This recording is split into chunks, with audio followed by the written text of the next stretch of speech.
Dream I had about 8 days ago. It's five. I don't remember the exact date off the top of my head. I can remember the dream itself, though. It was 5 to 10 nights ago. So, where are we? Yeah, just mid-June 2022.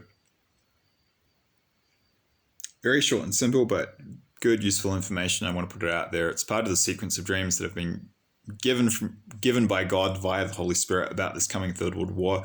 It's another warning. The subject of this dream pertains to the Chinese part of the invasion of New Zealand. It's very simple, pretty short. The Holy Spirit was just emphasizing to me in the dream that I need to put these warnings out very strongly, and it showed me putting the warnings out, except I was in the dream, I was typing in the words for the titles of new videos I was posting, but I had them in caps, in capitals, with tons of exclamation marks. And the Holy Spirit was just telling me that it's good that you're doing this, and some people might not get it and understand. They need to be warned. There is a need for New Zealanders to be warned because they don't understand how bad what is coming will be. They don't understand it.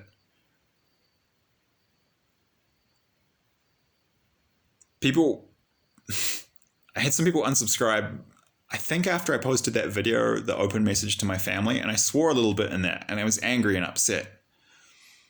A little bit, and that was what was coming out, but it was pretty controlled. And that's one thing our countries are really good for, is judging, being critical and mean and narcissistic and arrogant, very, very arrogant. New Zealanders, they're meant to be humble. Some of the most arrogant people I've met in my entire life. New Zealand, a lot of them, they get very sick culture and just very, very egotistical and love to judge people. And part of it is because Eyes Open California Dreams, his name is Richard Catanini. I can say his name now. He's published his name in one of his recent videos. God actually told him to do that. Richard made a very good point. Richard is the guy who runs the channel Eyes Open California Dreams. There is a special kind of arrogance in the Anglo countries, in New Zealand, Australia, the UK, Canada, and the United States, that is not present in Western European countries in our shared Western civilization. And that's because they've never experienced ground invasions in war. They've never experienced the true horrors of war. So that's good in a way because they haven't suffered. But there's growth and depth that comes through the experience of adversity. Spain, after the Spanish Civil War, France, even the UK to an extent, because they got bombed in the Blitz, a little bit. But certainly, France, Belgium, Germany, Netherlands, Italy, all these countries have been through post-traumatic growth. Pretty much all of Europe has after these wars. So they experienced these horrible traumas, which are bad, but then they grew spiritually afterwards. What that means is that there's more depth and empathy and a lot more humanity in many of these things in general, in my experience. In Europe and in Western Europe, where I'm going to live, in places like Spain and Galicia, where I'm moving to after this, then in the Anglo countries. And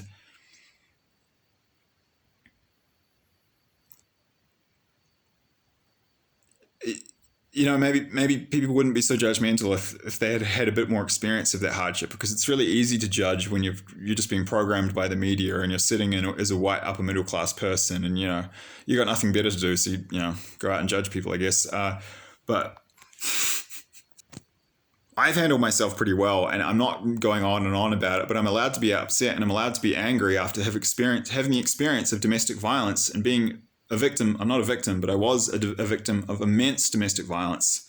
It is relevant to mention this here in this video because the domestic violence and neglect and a catastrophic situation in the emotional life of my family, also just with outright violence and crime, which my family doesn't want to look at, is why I developed mental health problems. That's why I ended up getting into spirituality. That's how I found God. That's how I started having these dreams and these psychic visions. That's how I started having the dreams about WW3. That's why this channel exists. So it is relevant to mention that. But if you want to judge me for being a little bit frustrated and upset over domestic violence, then you're free to unsubscribe. And quite frankly, you don't deserve the warnings because you don't have much depth and empathy as a human being. So unsubscribe, please. And I won't miss you because I don't care anymore. And I'm handling it pretty well. But you don't get it, and because you clearly haven't experienced something like that.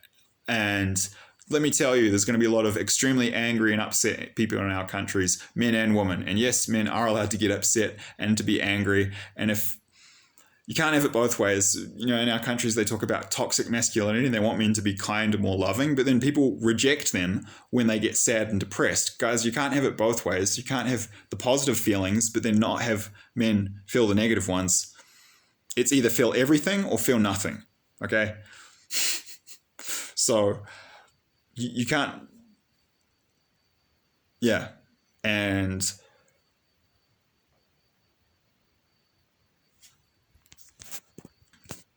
if men just feel nothing, like if you want to shut out the negative emotions, then you also have to shut out the joy and the love and the kindness, and you just end up with narcissism and violence and abuse and true toxic masculinity. Okay, so if you want, I'm allowed to be frustrated and upset about the stuff, and I tell you what, if you think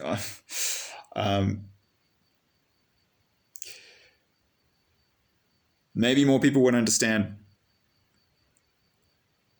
if our countries had, been through a bit more, because I find Europeans are kind and empathetic when I share my story. And this is the thing, like most Kiwis don't get what's coming. Because, as I said, people in our countries, they haven't experienced this kind of horror. They like to judge people when they struggle and go through stuff, because they don't know what it's like, and they haven't been through stuff. A lot of these people, or they've just shut down their feelings. But you're not going to be able to shut down your feelings when the invasion happens. You're not going to have a choice but to be like, you're going to be so traumatized, you're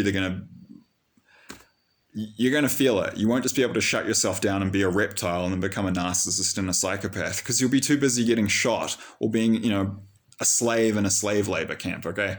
So I'm moving to Europe. I'm moving to Spain. It's my positive way of dealing with this. There was no solution there. I just had to leave. So I'll say no more about it, but I did feel the need to point that out. Please just try to see, please be aware of this. There's so much suicide in New Zealand. So many so many men killing themselves because that we're not allowed to have feelings. Well, we are, and we're not. Stop seeing, like, this is my advice to people in Anglo countries. Stop seeing people as oh, you're a white Christian man. See them as a freaking human being. Okay, a bit more humanity would be nice, please. Because I developed these abilities, and yes, there's been a silver lining that came through all this crap, because it led to me I was traumatized and I had to go on this spiritual path. I went on the spiritual path, found God, got these dreams, had these dreams about the war. Now this is a silver lining. Now I'm getting the warning out to all you guys, but there's other ways of developing the abilities where people don't have to be so traumatized. So a little more compassion would be nice, please. Anyway, that's enough about that. So,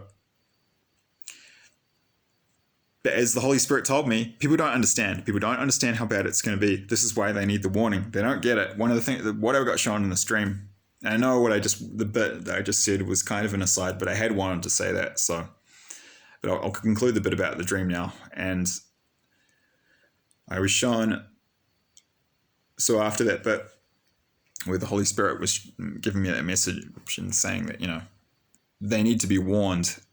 And they need to get these warnings extremely loud, because they don't understand how bad it was going to be. I mean, and it said they don't get that basically it's fight or flight. You really need to leave. From my perspective, you need to leave.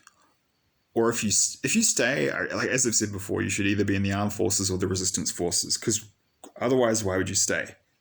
And this point was reinforced to me in the dream. What I was shown is a New Zealand military. Now, how do I summarize this? If you're a military-aged New Zealand man and you even talk, and this is the Holy Spirit explicitly confirming this. I talked to you guys in a video about this previously, but here it was explicitly confirmed in the dream from God. If you even talk about resisting on your cell phone, if you talk to a friend, hey, blah, blah, blah, man, maybe we should organize to fight back against the occupation, you're just going to disappear. And what I was shown a block of flats in Strathmore near Scots College, which is my old high school, in Strathmore Park. And there was a block of flats, an apartment building that was 2-storied, and there was some stairs up to the second floor. And I was shown a New Zealand guy who had been foolish enough to even talk about resisting, just talking about the idea of resisting on his phone. And the Chinese have really good technocratic surveillance systems. They know what's happening on your phone and the internet. That it's all kind of tapped and surveilled. So they knew who this person was, and I was shown a Chinese soldier smiling in a narcissistic fashion. I could see his helmet on with the chin strap and all his gear, and a massive assault rifle, and he was just knocking on the door. And that young New Zealand man was going to be taken away to a camp, and if he's lucky, he'll be shot and executed quickly, because otherwise they're going to torture him and they could really draw it out. And I believe tens of thousands of men in New Zealand will be getting shot in camps when this happens. They're just going to do to us what we did to the Afghans in Afghanistan. And New Zealand, people in the New Zealand Defence Force killed Afghan civilians, and there was no justice for that. So there's a kind of as you sow, so shall you reap, if a collective karmic aspect, if you will, to use words from another language and spiritual culture for it. There's going to be that element. So yep, if you're a New Zealand military age male, you even talk about wanting to resist, they're just going to come grab you. This is symbolic. It won't necessarily be in the day. I think often they'll do it at night, and you'll just disappear.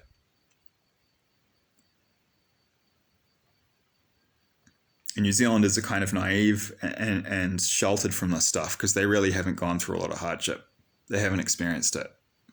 Especially if you're a middle class or upper middle class white person, unless you've gone through a lot of domestic abuse and trauma, and there is a lot of that in New Zealand. But as a society, they're kind of insulated and they don't understand what's coming. So they need the warnings, because this is going to be a nightmare. Rational fear, guys. This is what I said, like, people should be afraid of what's coming. The dreams I had were where Wellington was being bombed. I would like to do some more videos about that too, because I've started to remember some more details from those dreams, and I'd like to do dedicated videos for some of the dreams I had where New Zealand was being bombed before the invasion. I cannot describe the terror and the fear. So these warnings are necessary, and we need someone from New Zealand getting dreams from God and warnings and putting them out there. And apparently I'm one of the people who's going to be doing this, and I'm not the only one. Katie Humphrey is another person who's doing that. You can find her videos in my playlists for the invasion, for Prophetic Dreams of God of New Zealand's near future. But we need people in this role because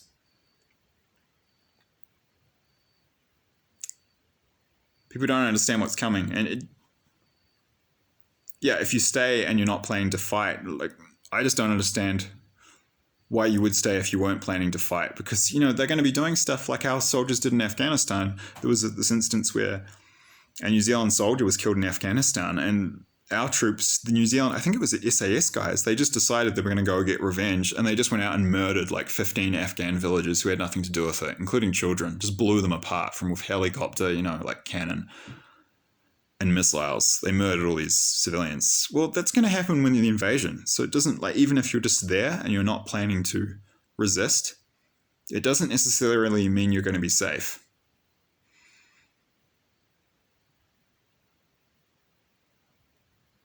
So if the Holy Spirit agrees with me, you should really think about leaving, because if you talk about resisting and you're a New Zealand military age male, probably anyone, but especially a New Zealand military age male, they're just going to come grab you like that Chinese soldier was with his massive assault rifle. He had people behind him too. I was just mainly seeing this guy at the front of the column. He was just coming to grab this guy from his home. You won't be able to do anything.